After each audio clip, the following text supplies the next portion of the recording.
తెలంగాణలో కేసీఆర్ గారు ఈ మధ్యకాలంలోనే సెక్రటేరియట్ బిల్డింగును 28 ఎకరాల్లో కట్టినాడు. 10 లక్షల ఎస్ఎఫ్టీ, అంతకన్నా ఎక్కువ. అదే చాలా లిబరల్. 615 కోట్లతో కట్టినాడు. పార్లమెంటు, దేశ రాజధాని ఢిల్లీలో పార్లమెంటు కొత్త భవనం 970 కోట్లు.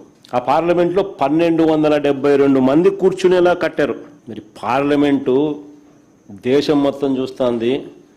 ఆ లెవెల్లో వాళ్ళు కడితే మన అసెంబ్లీ ఎంతో తెలుసా ఇప్పుడు కట్టేది? 1449 కోట్లు. పార్లమెంటు దాటినాం, కేసీఆర్ నెంబర్కు డబల్. హైకోర్టు కోసం మరో 1480 కోట్లు వీళ్ళు పెడతా ఉన్నారు. ఏంది నేను చెప్పినట్టు 5 టవర్లు కాక ఇవన్నీ నేను చెప్పేటివి. 5 టవర్లలో అసెంబ్లీ రావడం లేదు, 5 టవర్లలో నీకు హైకోర్టు రావడంలా. అది కాక అసెంబ్లీ పేరుతో మరో 1149 కోట్లు కడతా ఉన్నాడు. హైకోర్టుకు మరో 1480 కోట్లు మళ్ళా కడతా ఉన్నాడు. దీని కంపారిజన్ తెలంగాణలో కేసీఆర్ 615 కోట్లతో అసెంబ్లీ కట్టినాడు. దీని కంపారిజన్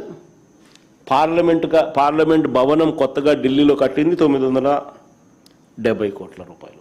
అంటే కనీసం హైకోర్టు అసెంబ్లీని కూడా వదలడం లేదు స్కాముల కోసం.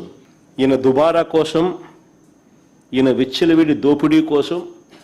చివరకు సరే మిగతా వాటిలో స్కాములు ఇంకా ఎక్కువ కనిపిస్తూ ఉన్నాయి 5 టవర్లలో అటువంటి పనులలో. కానీ హైకోర్టులు అండ్ అసెంబ్లీని కూడా వదలడంలా, చట్టసభలు కూడా వదలడంలా.